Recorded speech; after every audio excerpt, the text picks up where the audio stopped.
Avant tout, ce que je vais faire, c'est juste passer la parole à mes collègues ici. Chacun prendra peut-être entre 7 et 10 minutes parce qu'on n'a pas beaucoup de temps, mais pour après qu'on puisse échanger entre nous pour nous donner leurs réflexions autour de la question qu'on s'est posée. Quelles sont les finalités aujourd'hui?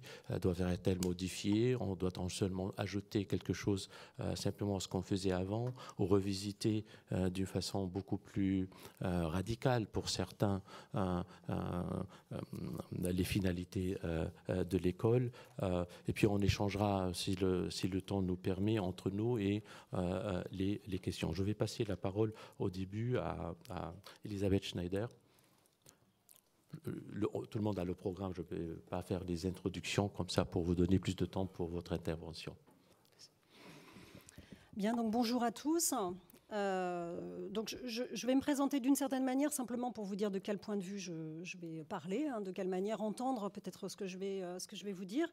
Donc je suis effectivement maîtresse de conférence, mais j'interviens dans une ESP, donc une école supérieure de l'éducation, enfin du professorat et de l'éducation de l'université de Caen. Ce qui veut dire que je suis en charge de formation d'enseignants. Ça veut dire aussi que je suis impliquée dans des questions éducatives sur le terrain avec un travail, on va dire en quelque sorte de maillage territorial, puisque le terme a été dit, sur la formation des enseignants, de pouvoir relier ce qui est de l'ordre de la formation universitaire et puis de ce qui est réellement une pratique sur le terrain. Donc je mène des enquêtes et j'associe les étudiants sur ces questions-là auprès des enseignants et aussi auprès des parents. Et puis, puisque c'est mon domaine en quelque sorte d'affinité, les pratiques adolescentes. Donc ce que je voudrais dire ce matin, voilà, c'est peut-être deux axes clés. Après, de voir comment est-ce que ça se traduit en finalité, je pense que ça va être... C'est toujours cette dimension-là qui est plus difficile, c'est la question opératoire. La première chose, enfin les deux éléments, je vais d'abord vous les citer, c'est la question de l'émancipation. Que la finalité de l'école, c'est probablement l'émancipation de l'individu. Et cette question-là, elle est ancienne. Mais comment est-ce qu'elle se repose aujourd'hui? Le deuxième axe que je voudrais aborder avec vous, c'est la question des acteurs. La question de l'émancipation, de quel point de vue est-ce que je vous propose de l'aborder? C'est... aller à l'école, c'est grandir. Aller à l'école, c'est devenir un individu, c'est devenir un citoyen, c'est peut-être un jour être capable de prendre des décisions, de s'inscrire dans une société. Et la question que je me pose par rapport aux finalités de l'école, c'est de se dire, est-ce qu'aujourd'hui, l'école permet aux jeunes de s'émanciper des dispositifs techniques, socio-techniques dans lesquels ils s'inscrivent?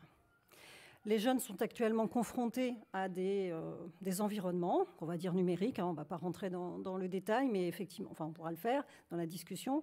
Ils sont relativement démunis par rapport aux usages que ces dispositifs les incitent à développer. Je le vois au travers d'enquêtes auprès de jeunes qui sont en situation plutôt défavorisée en termes de capital culturel, de capital social, et qui vont développer beaucoup d'usages numériques. En revanche, ce sont des usages qui vont être relativement stéréotypés. On fréquente toujours les mêmes plateformes, on fait toujours les mêmes choses, ce qui pour l'extérieur semble pourtant être des usages développés, mais néanmoins ce sont des usages qui creusent des ornières. Et d'autres jeunes, en revanche, vont développer des usages plus diversifiés, vont aller d'une plateforme à l'autre, vont pouvoir évoluer dans l'usage des outils, vont peut-être même agir sur les outils.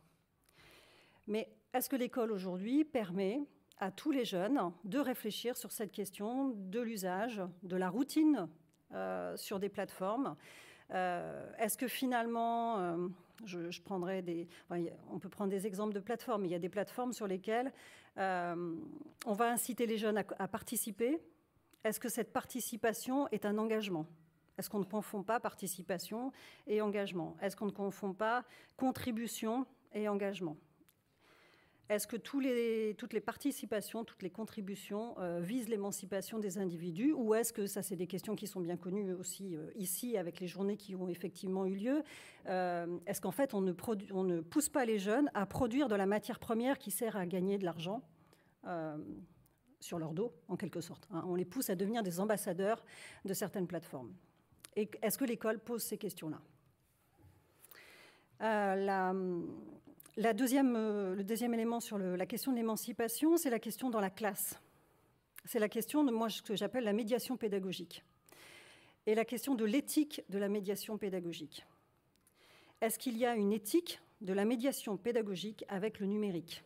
Est-ce qu'elle est posée, cette question-là ? C'est-à-dire, on pousse les enseignants à intégrer des usages du numérique. On pose plutôt la question de l'efficience de cette médiation pédagogique par le numérique, mais quelle est sa dimension éthique ? Alors, je prends juste deux aspects de la relation éthique. S'autoriser à quelque chose et autoriser l'autre à quelque chose. C'est-à-dire, quel est l'espace d'autorisation qui se joue entre l'enseignant et le jeune dans cette utilisation du numérique ? Quel est l'accompagnement réel avec cette visée éthique ? Deuxième point, c'est la question des acteurs. Et là, je vais cibler deux types d'acteurs que j'ai l'occasion de rencontrer, les enseignants et les parents. Les enseignants, je participe à une équipe de recherche avec Anne Cordier sur l'image du métier des enseignants. L'équipe CERIM. Il est beaucoup trop tôt pour qu'on puisse apporter des résultats de ce travail de recherche. Néanmoins, on mène des enquêtes qui confortent des résultats de recherche. Par exemple, ceux d'Anne Barrère sur les enseignants, de Françoise Lantôme sur la souffrance des enseignants. Les enseignants sont démunis, fatigués d'un cycle de réforme. Et effectivement, cette question du numérique, alors je ne vais pas dire qu'elle surajoute, mais elle s'articule, elle s'imbrique à cette perspective à long terme. Et je le vois sur des enquêtes, je le vois en rencontrant les enseignants. Il y a une partie des enseignants qui n'a pas été associée, qui n'a pas pu s'associer et qui est en difficulté réelle par rapport à cette évolution de l'école. La question des parents, et je terminerai là-dessus. J'ai eu l'occasion de rencontrer des parents qu'on peut imaginer, qui sont en périphérie de petites villes, milieu rural, etc. Et qui, eux, se perçoivent dans des situations réelles d'assujettissement, d'asservissement, avec cette injonction paradoxale de devoir, injonction paradoxale, c'est peut-être pas exactement le cas, mais de devoir permettre à leurs enfants de répondre aux attentes de l'école, et que parallèlement l'école leur offre tous les moyens. Je parle de la question de l'ENT par exemple, des environnements numériques de travail, le fait de pouvoir accéder à Internet à la maison, etc., et de poursuivre, vous voyez, cette porosité des temps de l'apprentissage. Les enfants peuvent apprendre partout. Que font les parents qui n'ont actuellement pas les moyens de financer un accès à Internet de manière permanente ? Les enfants n'ont pas accès à Pronote, si vous connaissez ce logiciel-là. Il faut aller dans une médiathèque, il faut avoir des accès provisoires, etc. Ce sont des questions extrêmement concrètes auxquelles sont confrontés une partie des parents. Et les enseignants sont parfois justement conscients de ça, mais c'est extrêmement compliqué de répondre à ça. Et donc ça sera le mot que j'utiliserai pour terminer, c'est la question de l'intersectionnalité. C'est un mot qui vient de la sociologie américaine, féministe, qui désigne le fait que parfois qu'il y a des facteurs de domination, des éléments de domination ou bien d'exclusion. Mais ce qui peut être intéressant, c'est de regarder les acteurs ou les populations qui sont en fait à des carrefours de situations d'exclusion et pour lesquels il y a un effet cumulatif.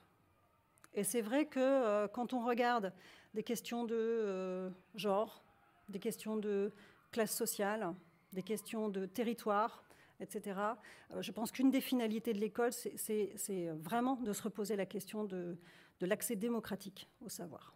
Voilà. Merci beaucoup. On a déjà plusieurs choses sur lesquelles on y reviendra, j'imagine, dans les questions et les échanges à la fin.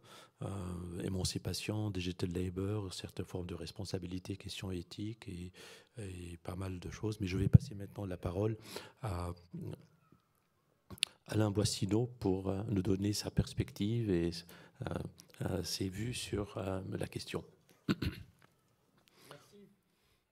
Dans le temps imparti, ce seront, et vous m'en excuserez, quelques têtes de chapitre, en fait, d'une réflexion qui est évidemment à prolonger, mais c'est la règle du jeu.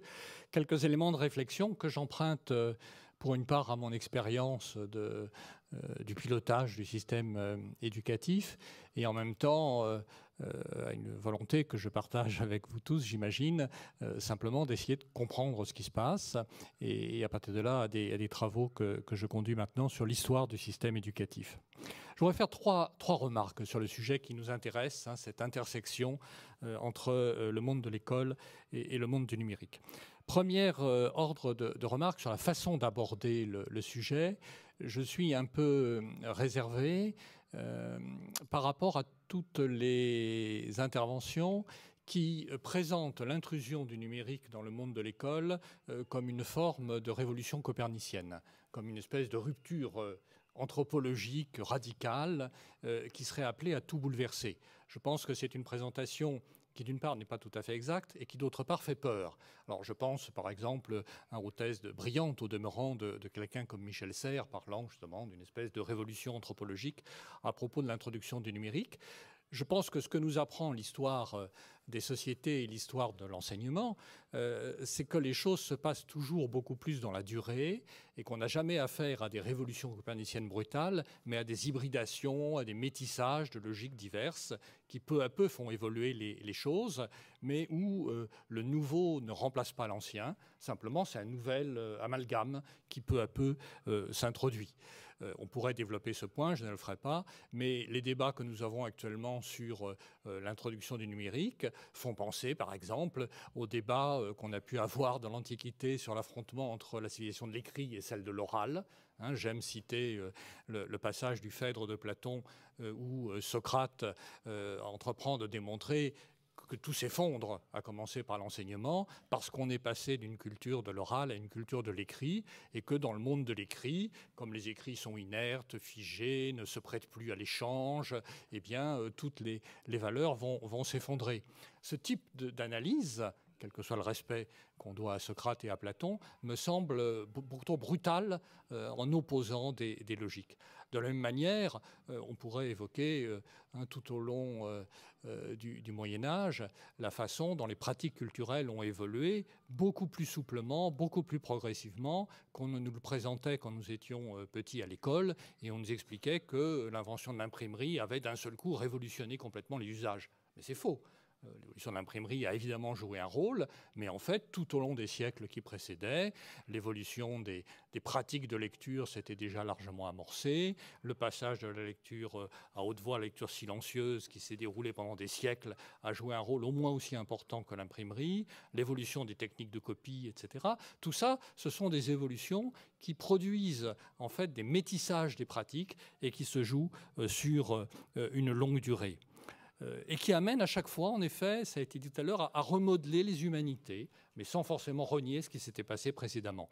Alors, il y a tout de même un point nouveau dans la situation que nous connaissons actuellement, c'est l'accélération du rythme de renouvellement des techniques.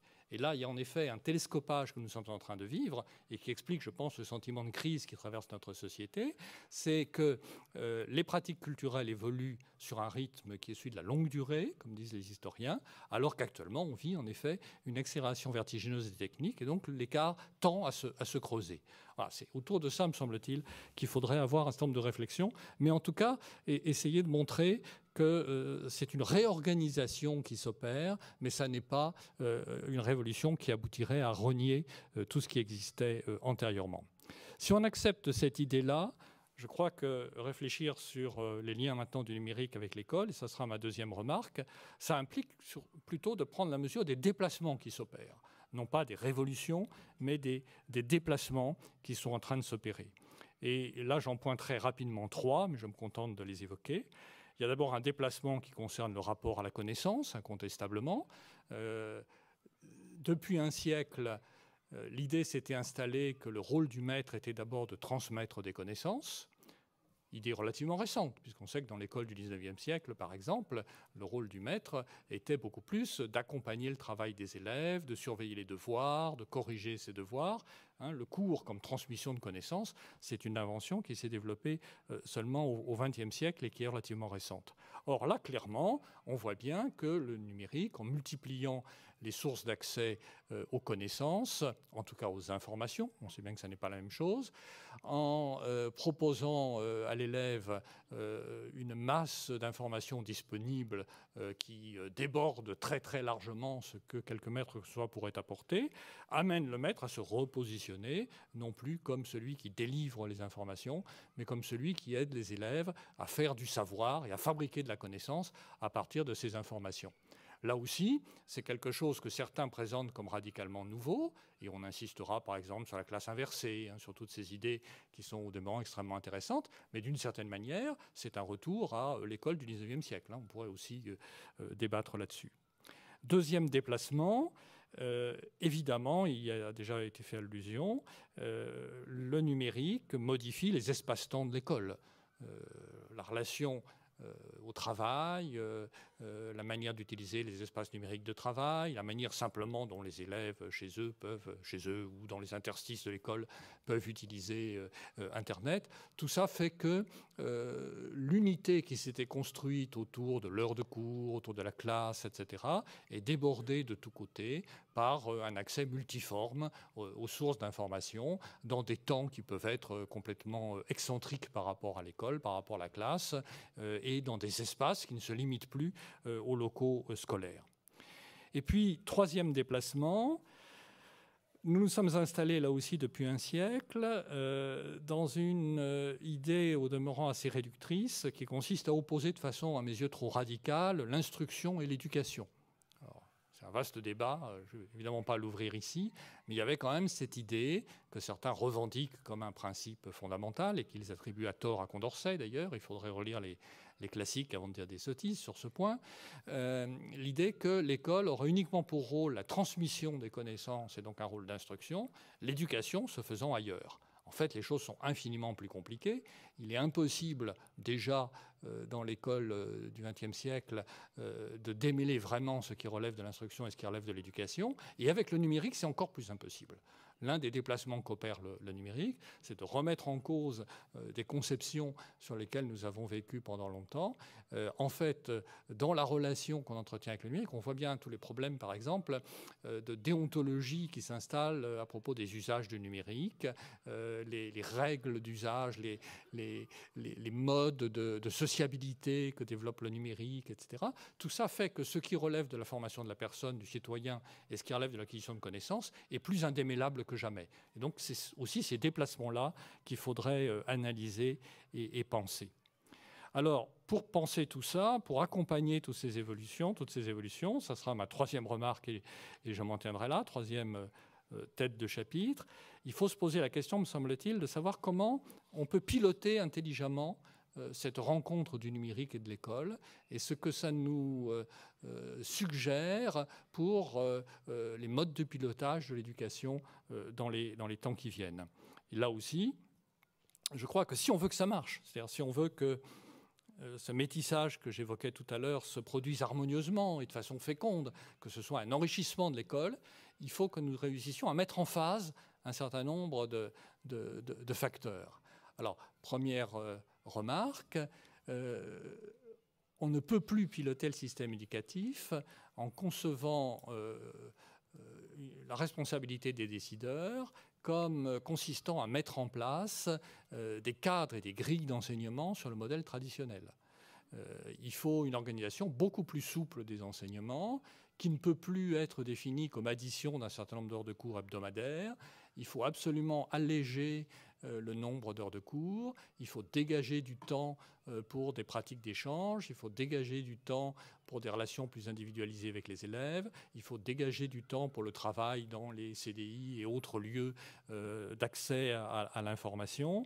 Il faut donc une toute nouvelle organisation des enseignements. Là aussi, je vous rappelle que ce serait d'ailleurs simplement un retour à des pratiques anciennes. Avant le début du XXe siècle, une heure de cours de lycéen, une semaine de travail de lycéen, c'était au maximum 20 heures de cours par semaine.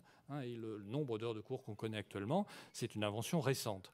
Donc, redonner du temps et redonner de la souplesse à la vie des lycéens en diminuant drastiquement les horaires de cours au sens traditionnel du terme et en arrêtant de les définir, cher Jean-Michel, depuis les bureaux que nous avons occupés à diverses périodes rue de Grenelle. Deuxième remarque, il faut aussi redéfinir complètement le positionnement des enseignants. L'idée sur laquelle on vit actuellement est surréaliste, c'est-à-dire l'idée que des dizaines de milliers d'enseignants formés dans une discipline et ayant des titres équivalents, chacun dans son coin, délivreraient les enseignements aux élèves à l'identique et en parallèle. On ne peut plus fonctionner comme ça, d'autant moins qu'on n'a pas le vivier humain pour fonctionner comme ça et qu'on n'arrive plus à recruter des enseignants en nombre suffisant. Donc il faut qu'on repense, en jouant sur tout ce que peut apporter le numérique, une nouvelle structuration du corps enseignant avec des rôles beaucoup plus diversifiés que les rôles actuels. On n'est pas obligé de définir de la même façon le travail de chacun. On pourrait avoir des concepteurs de cours, on pourrait avoir des répétiteurs comme ça existait autrefois, on pourrait avoir des adjoints d'enseignement, on pourrait avoir des équipes se répartissant les rôles où chacun ne ferait pas forcément exactement la même chose que les autres et en fonction de son engagement et de ses compétences aurait son positionnement propre. Et enfin, troisième remarque, et je conclurai là-dessus, pour que ces mises en phase s'opèrent, il ne faut surtout pas rêver à une réforme pilotée nationalement qui restructurerait tout ça par un nouveau plan national. Ça ne marchera jamais comme ça. Aucune réforme, d'ailleurs, n'a jamais fonctionné comme ça, et c'est encore moins vrai à l'époque du numérique. Donc il faut absolument passer par une déconcentration systématique des lieux de décision. Il faut passer par une autonomie croissante des équipes et des établissements. Il faut passer, comme vous l'avez suggéré tout à l'heure, à des logiques d'expérimentation et donc ouvrir très largement les espaces d'initiative. Il faut donc, d'une certaine manière, alors je vais faire hurler certains en disant ça, mais il faut déréguler le système. En tout cas, il faut atténuer le poids de la norme. Ce qui ne veut pas dire qu'on renonce à le piloter, ce qui ne veut pas dire qu'on renonce à veiller à son équité, ce qui ne veut pas dire qu'on le fait entrer en divergence, mais qu'on lui redonne de la liberté, de la souplesse, de la capacité d'adaptation. Et là, le débat sur le numérique rejoint toutes sortes de débats plus généraux, mais c'est bien normal ainsi, sur l'évolution de l'école et de la société. Voilà, excusez le caractère trop condensé et donc un peu provocateur de mon propos, mais tout ça, c'est à débattre. Merci beaucoup. On cherche la provocation pour discuter. Je vois déjà qu'on a des questions qui commencent à arriver pour les deux premières interventions, mais on y reviendra après le tour de table. Je passe la parole maintenant à Florence Risseau. Bonjour. Alors moi, je vais partager un cheminement. Mon point de départ est celui d'une réflexion sur la société et quelle était finalement la contribution de chacun à la société contemporaine. Donc j'ai commencé au départ à travailler sur des logiques d'innovation sociétale, santé, environnement, pauvreté, etc. Et à me rendre compte en fait à quel point un certain nombre d'individus étaient là pour compenser des déséquilibres fondamentaux créés par d'autres. Ce qui pousse à s'interroger finalement sur la place de chacun et les lieux dans lesquels nous tous nous sommes formés ou déformés pour contribuer en fait positivement au monde dans lequel on vit. Et ce qui m'a amené en fait à travailler sur les questions d'éducation et notamment en ce moment à travailler spécifiquement sur les questions de formation initiale et continue des enseignants. Je pense que dans ce qui nous fait réfléchir beaucoup, il y a cette question d'une révolution anthropologique, diraient certains. Le terme Ubuntu, qui dont le monde numérique s'est saisi, c'est finalement « je suis parce que nous sommes ».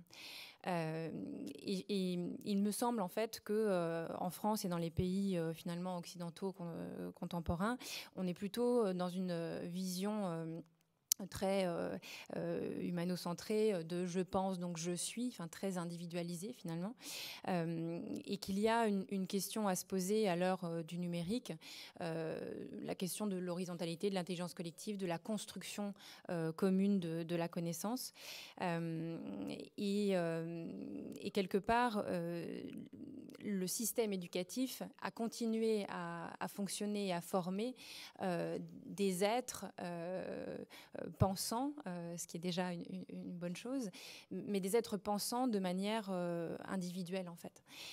Et je pense que la culture numérique, ce qu'elle peut apporter peut-être de plus enthousiasmant pour l'avenir de l'humanité, c'est peut-être cette proposition de pouvoir comprendre et vivre intimement ce qu'est l'interdépendance. C'est-à-dire que nous tous ici, nous ne pouvons exister que dans cette interdépendance avec les autres.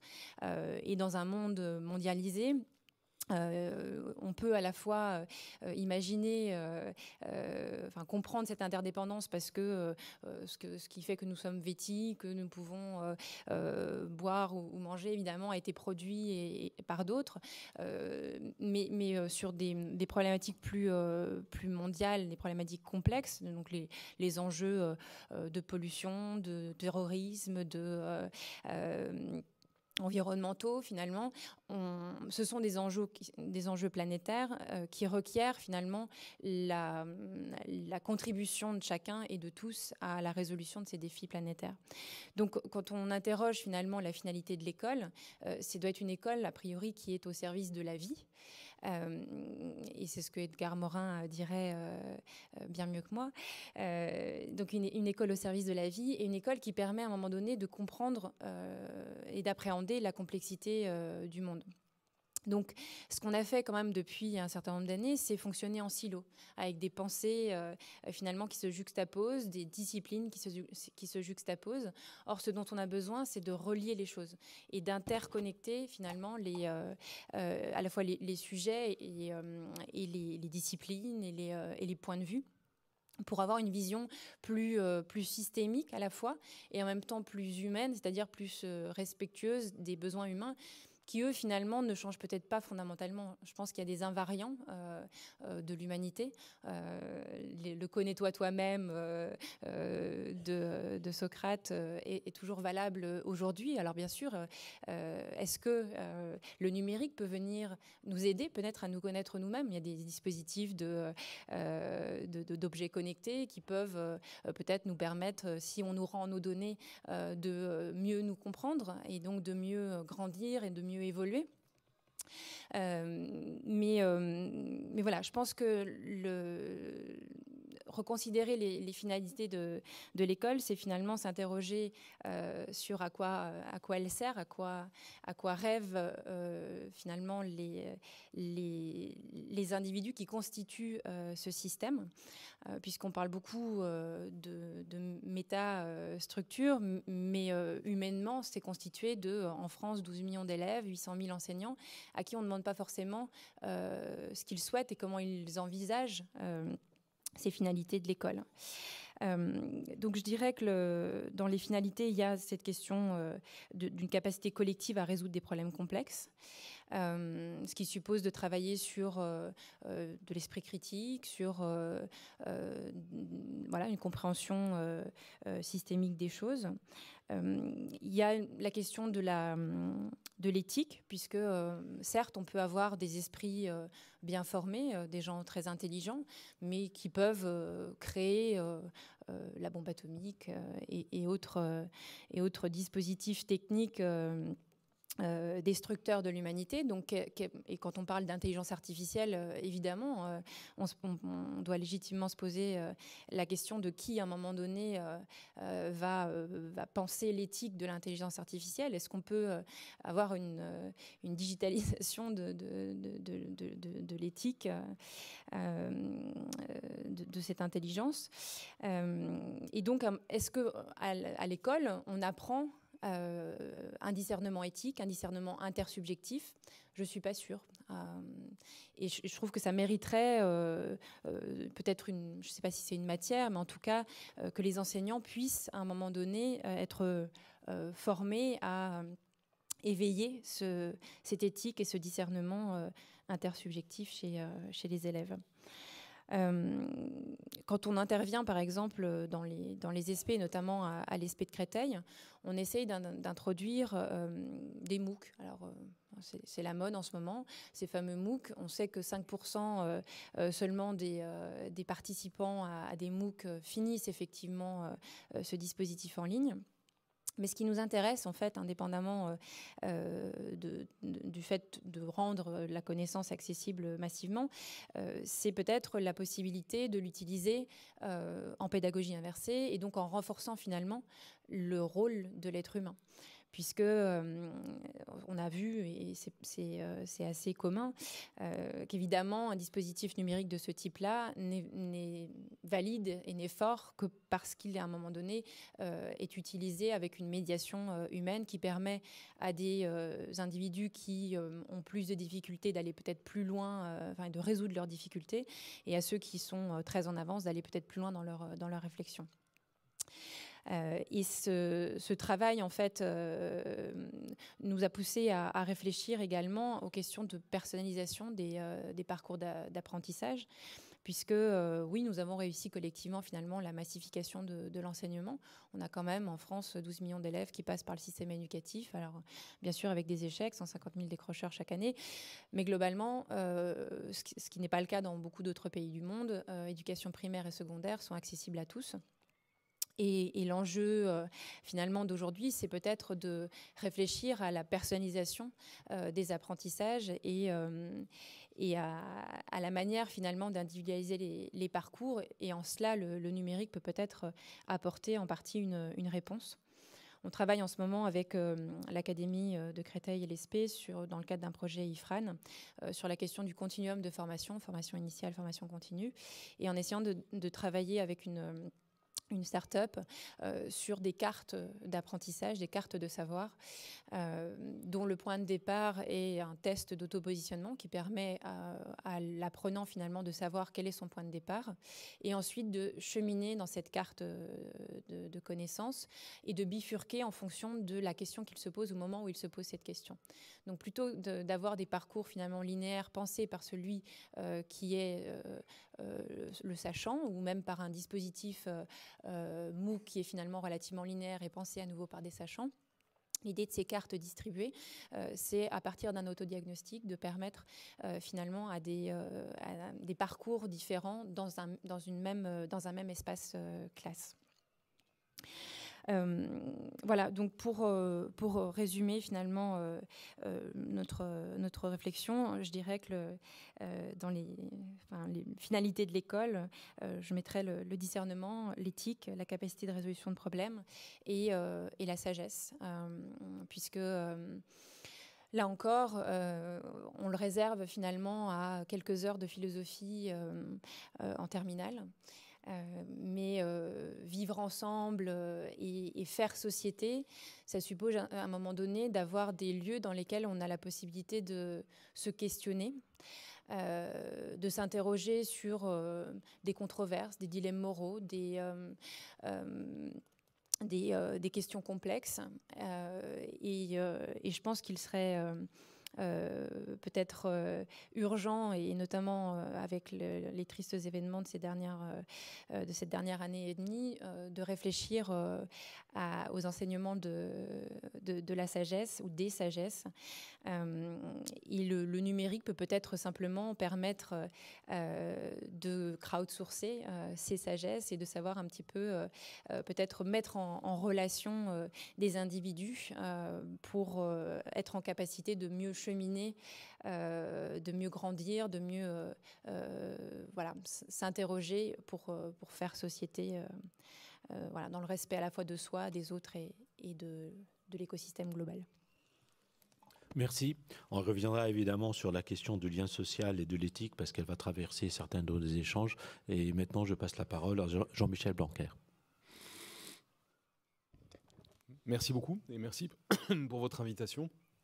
Je vais essayer à mon tour de répondre à la question posée à cette table, qui est celle de la finalité. Cette question de la finalité me semble peut-être être la question la moins problématique, et on le voit même au travers des 3 interventions que l'on vient d'entendre, au sens où il y a, je crois, une finalité éternelle relativement peu discutée, qui était très explicite dans l'intervention d'Elisabeth Schneider. Elle a utilisé le mot émancipation. J'utilise couramment le mot liberté. L'éducation sert à donner de la liberté à celui ou celle qui en bénéficie. Bien sûr, ça peut se discuter. Il y a des bibliothèques entières de philosophie de l'éducation. Celle-ci peut être liée à Kant, par exemple, mais aussi à bien d'autres auteurs. Mais pour moi, c'est quelque chose... autant tout ce que je vais dire par la suite, je considère que c'est discutable, autant ce point-là me semble être le socle, même le socle de la République française depuis qu'elle parle d'école. L'éducation sert à cela, et c'est un peu l'invariant fondamental. Alors évidemment, une fois qu'on a dit ça, on a tout dit et rien dit, puisque tout dépend de la définition qu'on donne de la liberté, tout dépend de tout ce qu'on met comme moyen au service de cette liberté. Mais je pense que on peut avoir une idée de l'acte éducatif à partir du rapport à la liberté que cet acte a. Il peut d'ailleurs être un acte de contrainte. C'est tout le paradoxe de la liberté, puisque cette contrainte peut être émancipatrice. Et on rentre déjà dans la complexité et la dialectique de l'éducation. Là aussi, ça a été parfaitement souligné par Kant et par bien d'autres. Et surtout, tout un chacun peut l'observer.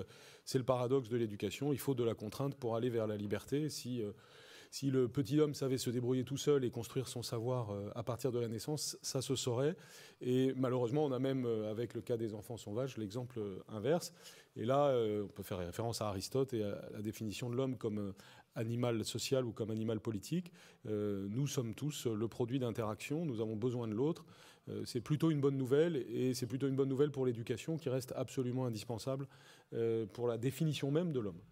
Et comme le mot anthropologique a été utilisé d'emblée dans l'introduction, et qu'il y a cette idée que l'éducation sert à définir l'homme, je pense qu'il y a des relations relativement simples, si je puis dire, entre la relation entre éducation et liberté, la relation entre liberté et homme, et donc la relation entre éducation et homme. Si on définit l'éducation par la liberté et l'homme par l'éducation, on peut peut-être arriver à considérer que définir l'homme par la liberté est encore possible aujourd'hui. Donc je pense que à la fois l'objectif et l'idéal de l'éducation, idéal bien entendu jamais atteint, jamais absolu, jamais parfait, cette finalité me semble assez claire, et peut être le socle sur lequel à partir duquel on réfléchit sur les questions que pose en particulier les révolutions numériques.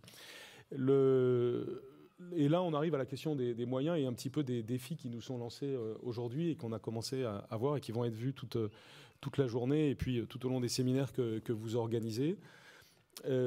J'étais interrogé par ce qu'a dit Alain Boissineau quand il a en quelque sorte banalisé la révolution numérique tout à l'heure en disant c'est une révolution supplémentaire comme l'humanité en a vécu d'autres, et faut-il il n'y aura pas la grande rupture que certains annoncent. Je pense qu'il y a une part de vérité importante dans cette formulation, et en même temps lui-même l'a corrigé ensuite en disant il y a quand même une accélération et des effets de rupture qui sont un petit peu inédits dans ce qui est en train de se passer. Donc je pense qu'on a un mélange de ces deux vérités, de ces deux assertions aujourd'hui, et que ce qui nous choque, ce qui nous pose problème, c'est d'une certaine façon l'accumulation des révolutions. Autant il y a eu dans le passé la possibilité d'absorber progressivement différentes révolutions, comme celle de l'imprimerie, autant les révolutions que nous vivons sont simultanées, multiples, nombreuses, et posent beaucoup de questions justement à la relation entre éducation et liberté. D'abord, donc le point sur lequel je voudrais insister, c'est le caractère multiple de la révolution. On n'est pas en train d'assister à une révolution, mais à des révolutions. Et ça, c'est pour moi le point clé. D'abord parce que c'est à la fois une révolution scientifique et une révolution technologique. Ou plus exactement, des révolutions scientifiques et des révolutions technologiques. La révolution scientifique majeure, à mes yeux, pour ce qui concerne l'éducation, elle est à peine en train de commencer, et elle commence à être de plus en plus soulignée par tout le monde, et je suis heureux de voir que que ça commence là aussi à être pris en compte par tout le monde, par tous les secteurs, c'est la révolution des sciences cognitives et tout simplement le fait que nous en savons beaucoup plus sur le cerveau aujourd'hui qu'il y a 10 ans et encore plus qu'il y a 30 ans, et que surtout dans 10 ans ou dans 20 ans, nous en saurons beaucoup plus qu'aujourd'hui, ce qui est plutôt une bonne nouvelle, puisque les découvertes, il faut plutôt se réjouir d'en savoir plus que d'en savoir moins. Même si, évidemment, ces découvertes sont dangereuses et que parfois elles nous mettent devant des réalités qui peuvent nous plaire ou nous déplaire. Par exemple, le fait que le bébé, l'enfant, et même l'enfant avant de naître, a des compétences considérables, c'est plutôt une très bonne nouvelle, puisque ça signifie qu'il y a un potentiel humain extraordinaire, et de multiples travaux le montrent. Par exemple, la démonstration que le bébé de 3 mois a le sens des probabilités par Stanislas Dehaene, et fait partie des choses assez intéressantes. Ce potentiel humain est donc quelque chose de formidable. Bien entendu, le corollaire inquiétant, c'est que beaucoup de choses se jouent tout de suite et que bien des inégalités que nous pointons, et c'était aussi le sujet présent dès l'introduction, bien des inégalités que nous pointons, que ça nous plaise ou non, se jouent avant 6-7 ans, et que donc une grande partie de l'action que nous voulons avoir, si on veut être efficace, elle se passe à ce moment-là. Bien entendu, il faut faire beaucoup de choses après, mais il est clairement démontré qu'il faudra y déployer beaucoup plus de moyens et de force ultérieurement. Les professeurs de collège le savent très bien et qui souvent se plaignent de ce qui s'est passé avant, tandis que chacun se plaint de ce qui s'est passé avant, y compris les professeurs de maternelle qui peuvent parfois se plaindre de ceux qui se plaignent avant. Et donc cette réalité du potentiel humain fantastique révélé par les sciences cognitives, c'est la très bonne nouvelle scientifique de cette révolution, mais évidemment son corollaire doit être regardé en face si on veut être juste. Je le dis d'autant plus, Alain Boissineau a fait référence aux responsabilités qu'on a pu avoir précédemment, mais ce que je viens de dire semble relativement consensuel, disons. Dès qu'on en tire une série de conséquences, ça l'est beaucoup moins. Par exemple, quand on s'intéresse à ce qu'il faut faire à l'école maternelle, si on veut être en regard avec cela. Et de mon point de vue, et on va retrouver cette question plusieurs fois, et c'était présent dans les 3 propos, c'est la notion d'équilibre qui est la réponse, c'est-à-dire que lorsque vous entendez ce que j'ai dit auparavant sur le potentiel humain de 0 à 6 ans, vous pouvez vous dire, est-ce qu'il n'est pas en train de plaider pour un stakhanovisme dès la maternelle? Est-ce qu'il n'est pas en train de plaider pour bourrer le crâne des enfants dès le plus jeune âge pour compenser les inégalités? Cette interprétation serait évidemment totalement caricaturale et ce que l'on sait sur les capacités cognitives de l'enfant va avec l'épanouissement de l'enfant. Le but est évidemment toujours la tête bien faite plutôt que la tête bien pleine. Mais cet idéal-là a une dimension cognitive et une dimension d'épanouissement. Et ceci fait déjà un projet pour l'école maternelle quand on cherche ce point d'équilibre.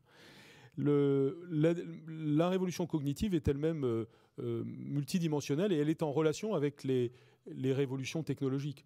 Là aussi, ça a été dit précédemment, mais vous l'avez dit tout à l'heure, il y a un impact cognitif des révolutions technologiques. Je prends un seul exemple, la révolution 3D.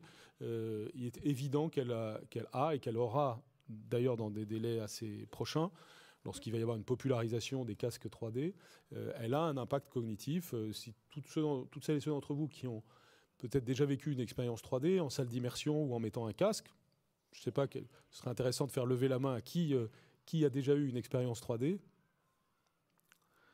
voyez, c'est probablement plus de la moitié de la salle. Et je suis sûr que ceux qui n'ont pas levé la main vont en avoir une dans les 2 ans qui viennent, notamment après Noël, en famille. Eh bien, quiconque vit cette expérience comprend que le mode d'apprentissage est différent, peut-être pour le meilleur et pour le pire, mais en tout cas, quelque chose de différent se passe dans la façon d'acquérir la connaissance, et c'est à cheval, évidemment, sur le technologique et le scientifique. Et donc, les révolutions technologiques sont nombreuses, et elles arrivent tout à la fois. Il y a celles auxquelles on pense en premier quand on parle du numérique, c'est-à-dire évidemment les interactions, toutes les révolutions qui ont trait à ce qu'on peut appeler l'interaction pédagogique.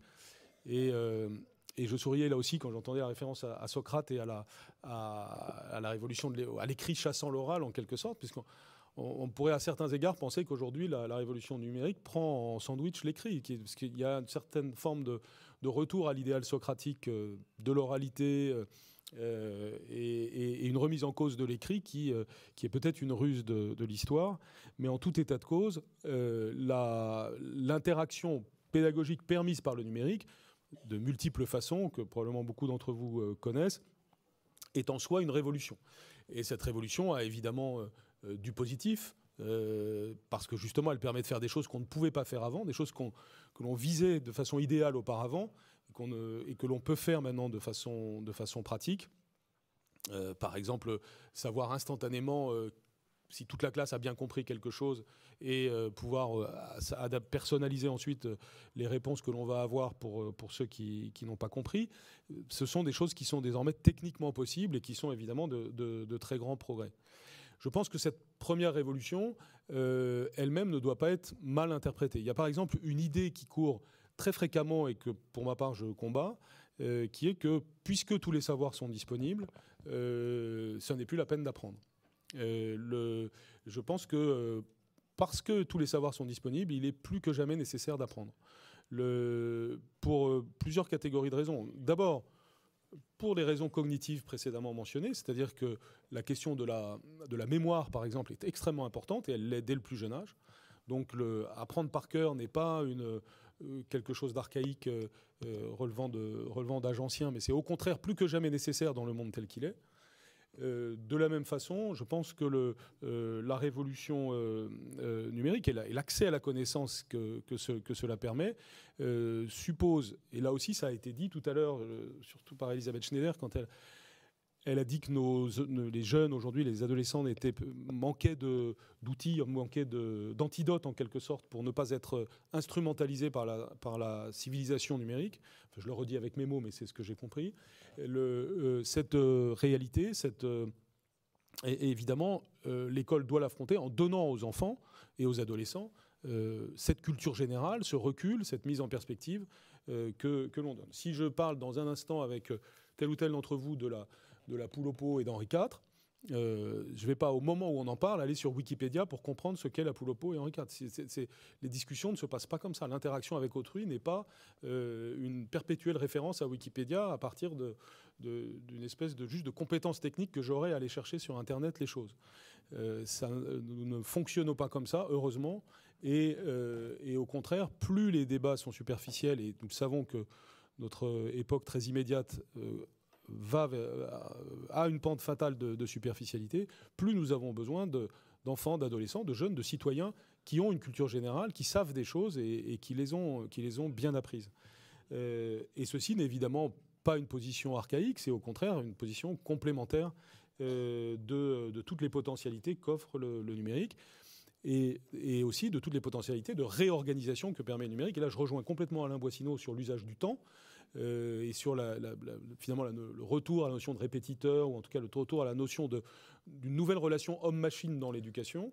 C'est qu'en effet, il y a du temps pour la transmission du savoir, il doit y avoir du temps pour le travail en groupe, il doit y avoir du temps pour apprendre individuellement. Et tout ça s'accompagne, tout ça se voit harmonieusement. En effet, tout ça ne se décrète pas rue de Grenelle ou que ce soit. Ça s'envisage par établissement, par école, ça s'envisage par équipe pédagogique. Encore faut-il avoir créé l'écosystème qui permet cela et avoir formé les professeurs à cela. Donc, si je ne prends donc qu'une seule révolution technologique, je n'en ai pris qu'une, celle que j'ai appelée celle de l'interaction pédagogique, qui englobe beaucoup de choses. On voit déjà la problématique est importante et il faudrait déjà plusieurs décennies pour bien s'y adapter. Mais il y en a plusieurs autres. J'ai mentionné la révolution 3D. Elle est en soi une révolution, y compris bien entendu pour la formation aux travaux manuels, mais pour toutes les dimensions de l'apprentissage. La révolution des réseaux sociaux, c'est une révolution en soi, et nous savons tous qu'elle est extrêmement importante pour les enfants et les adolescents d'aujourd'hui, et même pour les adultes. Donc elle est très importante. La révolution Big Data, c'est une révolution en soi. Elle va là aussi avoir un impact, y compris sur le pilotage de l'éducation, à petite échelle ou à grande échelle. Même celle-ci suppose une absorption, si je puis dire, une compréhension extrêmement lourde et longue. La robotique, c'est aussi un point très important. On parle de professeurs robots, il y a même des expériences de ce type. Les MOOC auxquels il a été fait référence, c'est aussi en soi, et tout ce qu'il y a derrière les MOOC, ce qu'on appelle les SPOC, etc. Tout ça, c'est aussi une révolution en soi. Sur chacun de ces points, on peut voir évidemment les aspects positifs et négatifs, les aspects stimulants, les aspects inquiétants. Et à chaque fois, c'est la même question qui se pose. Comment est-ce qu'un monde de plus en plus technologique peut être quand même, et même grâce à ça, un monde de plus en plus humain? C'est loin d'être une évidence, c'est loin d'être une partie gagnée, mais c'est à mes yeux la partie que doit jouer l'éducation. Et d'une certaine façon, c'est ainsi que j'ai compris la question d'aujourd'hui. Merci beaucoup.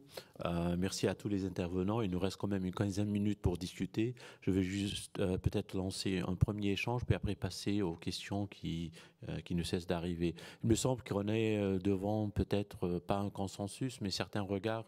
Je vais essayer de les résumer à ma façon. Tout d'abord, comment évaluer, situer ce qu'on appelle numérique? S'agit-il de révolution? S'agit-il de forme de rupture dans la continuité? Quelque chose qui est de l'ordre qui est associé à toute une série de complexes, de constellations, de révolutions scientifiques, pour en parler. Et effectivement, l'informatique est indissociable de ce qui se passe dans tous ces domaines-là. Et du coup, de là, quels sont les effets à la fois sur la société?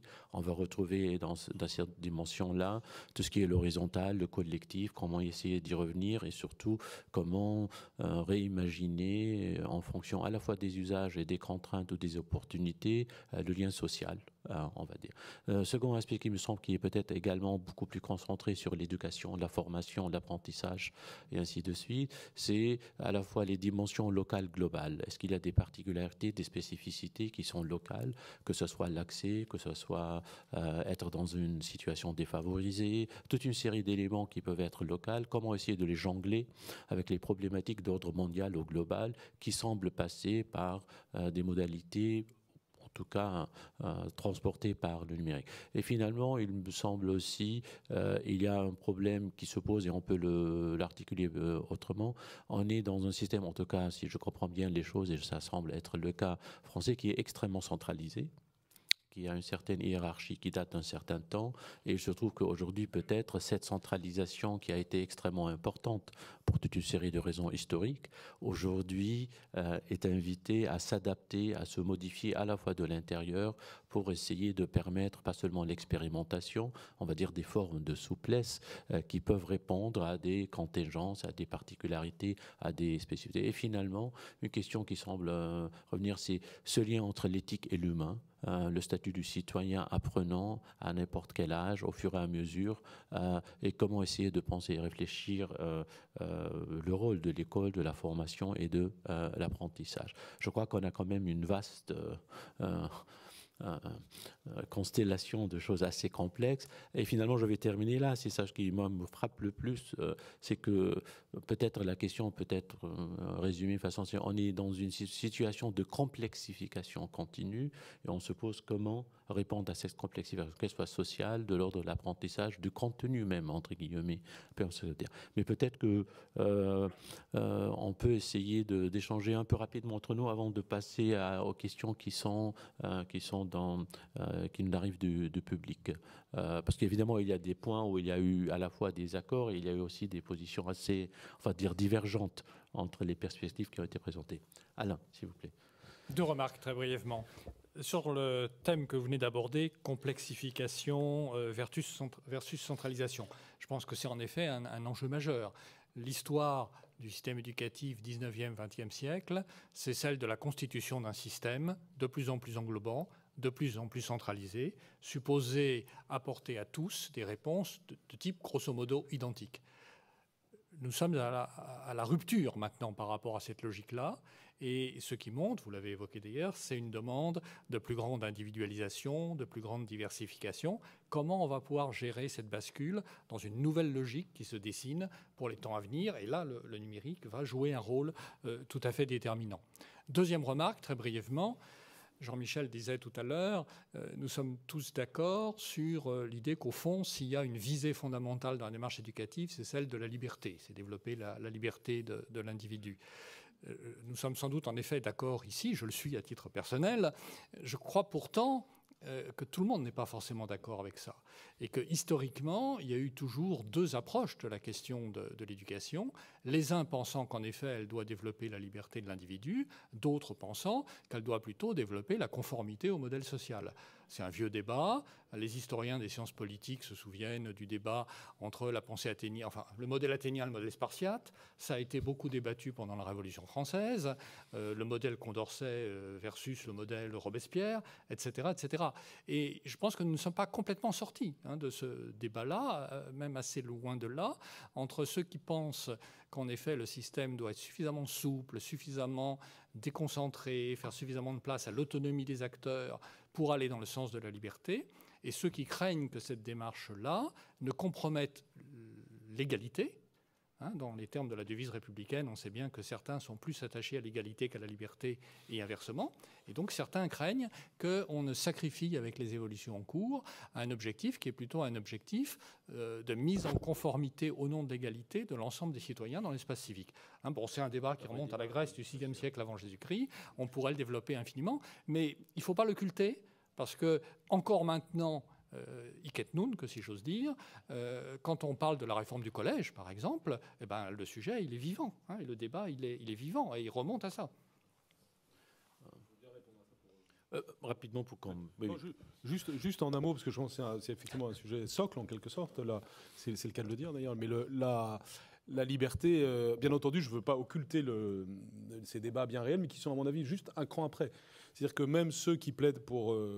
plus d'égalité, pour avoir une vision plus au titre de l'égalité, plus au titre de, et appelons ça le conformisme social aussi, de toute façon, quand même derrière, l'objectif, c'est la liberté de l'individu, c'est le fait qu'en sortant du système scolaire, la personne qui en sort doit avoir acquis une certaine autonomie, une certaine liberté. Après, la manière d'y arriver peut passer par des outils de liberté ou par des outils plus structurés, en quelque sorte. Et là, effectivement, le débat s'ouvre et la discussion... C'est la liberté des anciens, disait Benjamin Constant, et pas la liberté des modernes.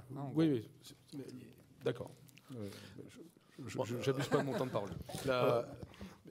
Après, en ouvrant ce sujet, tu ouvres encore un autre débat sur la distinction entre la liberté, disons, de la sphère intime et la liberté publique, qui est un grand sujet du numérique qu'on n'a pas abordé là et qui est un point essentiel. Alors, moi, je me suis demandé, pour à la fois Elisabeth et Florence, quand vous avez réagi à l'importance qui a été donnée par Jean-Michel à la révolution des sciences cognitives, de vos perspectives qui peuvent, en principe, peut-être donner des regards un peu différents sur ce que ça peut apporter ou non, j'en sais rien, mais juste je lance... Oui, alors en ce qui me concerne, c'est vrai que la question des sciences cognitives, donc je n'en suis absolument pas une experte. Je crois que c'est indéniable qu'effectivement il y a un impact sur les modes d'apprentissage, sur notre rapport au savoir, etc., de cette utilisation des outils du numérique. Alors je vais dévier un petit peu la question. Parce que c'est une question que vous avez posée, c'est à propos de ce terme qu'on utilise, qui est le numérique. Et je crois que c'est important, parce que ça rejoint aussi ce que vous avez dit sur la liberté, c'est qu'en fait, il ne faut pas oublier, vous ne l'oubliez pas, j'en suis sûre, sur cette question du numérique, il y a bien deux facettes. Il y a la dimension technique, et je crois qu'il est important de réfléchir au numérique comme à l'activité, enfin la technique dans la place de l'activité humaine, qui a sa place dans l'activité humaine, et au fil de l'histoire, et le versant culture, c'est-à-dire à quoi on a accès avec le numérique. Et c'est vrai que nos capacités cognitives évoluent en fonction des techniques que l'on utilise, en fonction des outils que l'on utilise. Est-ce que, comme l'écriture, les outils du numérique sont une technologie de l'intellect ? Une question peut-être rhétorique. Si oui, de quelle manière ? Est-ce que c'est une technologie de l'intellect qui serait une technologie collective ? Là où ça soulève d'autres questions. Et puis cette question de la culture, qui pour moi, elle est quand même, qui est une question essentielle, c'est-à-dire à quoi ont accès les jeunes ? Et cette culture qui, si je la résume sous forme d'ontologie, qui serait peut-être très probablement très réductrice, Kim Kardashian, Disney Channel, TF1. Voilà. Donc si on ajoute les questions techniques à la question culturelle, on a... voilà, je laisse ouvert cette dimension-là. Sur les sciences cognitives, effectivement, ça nous permet de mieux comprendre le fonctionnement du cerveau, à la fois d'un enfant, enfin, de toute personne qui apprend. Après, c'est évidemment pas... Enfin, la maîtrise des sciences cognitives n'est pas l'alpha et l'oméga de tout, puisque on dit qu'enseigner est à la fois une science et un art.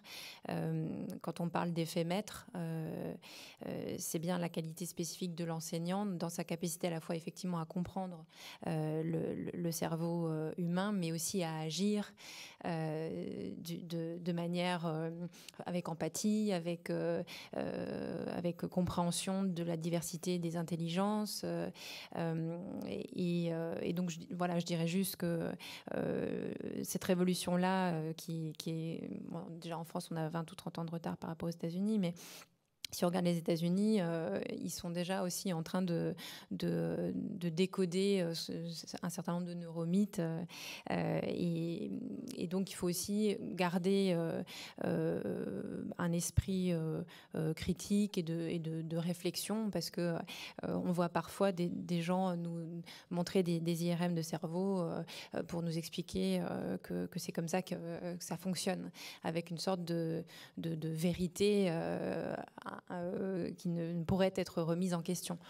Je pense qu'effectivement, la science, il faut intégrer ces progrès scientifiques et en même temps garder l'humilité du cheminement de la science, qui aujourd'hui ne comprend pas encore complètement tout et qui ne pourra pas résumer la fonction d'enseignement à la compréhension du cerveau. Une réponse là-dessus comme ça, parce que j'ai évidemment pas dit le contraire de ça. Au contraire, j'ai bien précisé qu'il fallait pas avoir une vision scientiste. Mais je me méfie quand même de votre réplique. Je fais ça pour créer du débat, hein, mais c'est parce que j'entends ça à chaque fois que je dis attention aux sciences cognitives, j'ai cette réponse-là. Et cette réponse-là, attention à ce que ce soit pas un néo-obscurantisme, c'est-à-dire qu'au nom du fait que bien sûr il y a de l'humain, bien sûr, heureusement il ne faut pas être dans une approche purement scientiste ou même techniciste, et ce sera certainement pas mon approche.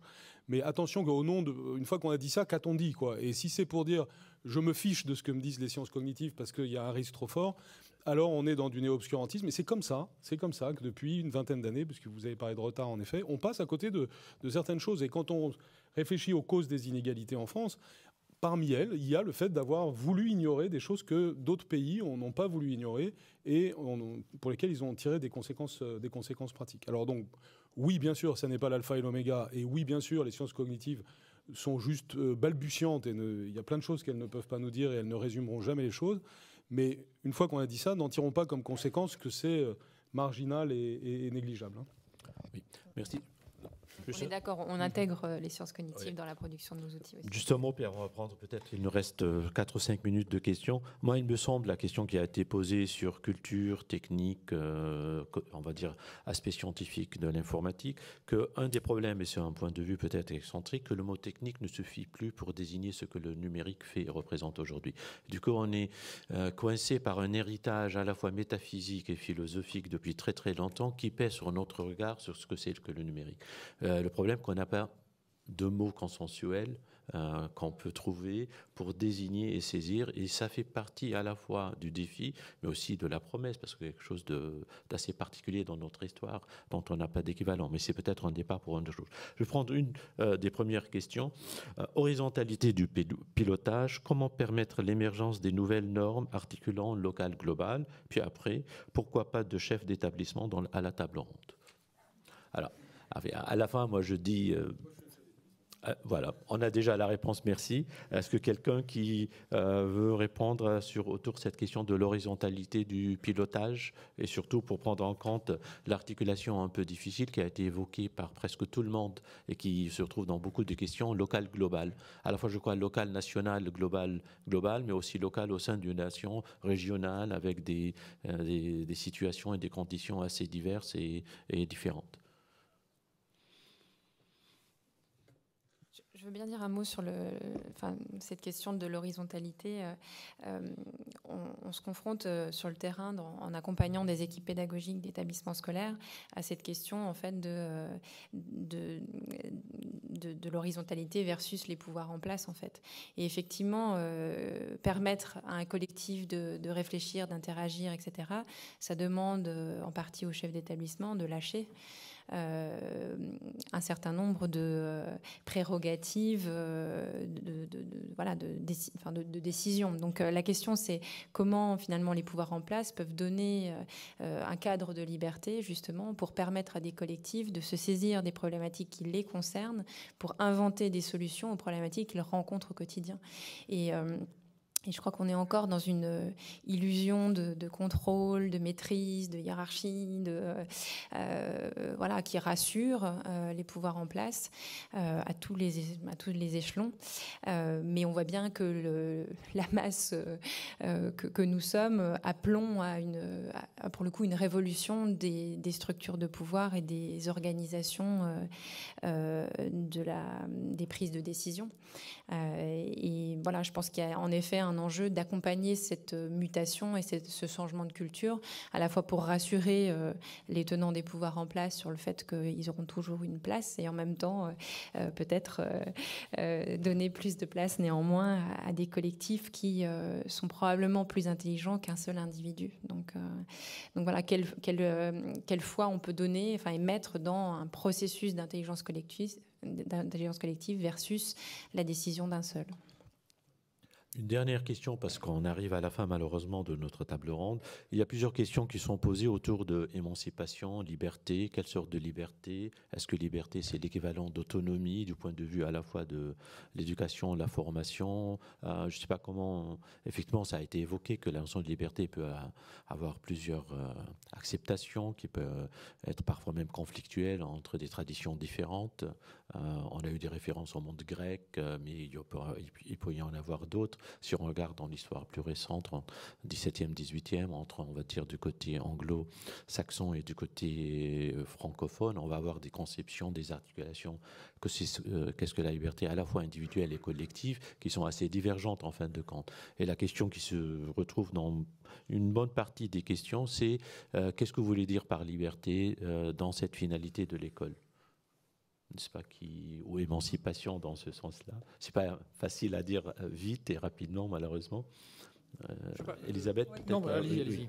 Juste, est-ce que je peux me permettre de nuancer ce qui a été dit avant? Voilà, je vais quand même le faire parce que dans l'enquête que l'on mène auprès des enseignants dont je parlais tout à l'heure, on voit que, par exemple, sur la mise en place de la réforme actuelle au niveau du collège et puis la réforme des rythmes scolaires, les enseignants, effectivement, veulent se construire comme des collectifs agissants, qui sont autonomes, mais se sentent en situation de réussite quand ils ont un accompagnement, un vrai pilotage de leur cadre. Et ça, je pense qu'il ne faut pas l'oublier. C'est-à-dire qu'il y a quand même quelque chose qui est à travailler de ce côté-là. Ensuite, sur la question de l'émancipation, je poserai la question des ressources. Pour qu'il y ait émancipation, il faut avoir les ressources pour construire cette émancipation, pour avancer. Et je crois qu'il y a cette idée de progressivité qui est à prendre en compte. C'est que, si je prends le point de vue des jeunes, dans certains domaines, ils peuvent construire des ressources pour grandir, pour s'informer, etc., entre pairs. Et puis, il y a des ressources qu'on ne peut pas construire entre pairs. Il y a des ressources pour lesquelles on a besoin de la génération d'avant. Il y a des ressources pour lesquelles on a besoin d'une médiation pédagogique. Et ce sont ces ressources-là qui sont les plus complexes, pour lesquelles les jeunes sont démunis. Et je crois on n'identifie pas bien toujours quel type de ressources on peut construire avec les pairs et quel type de ressources sont à forte valeur ajoutée et ne peuvent pas se passer de la relation enseignante et de la structure d'une institution, d'un lieu de savoir, d'un lieu de culture. Voilà. Je crois on doit s'arrêter malheureusement parce que je vois que Frédéric me fait des signes. En tout cas, merci beaucoup. C'était passionnant.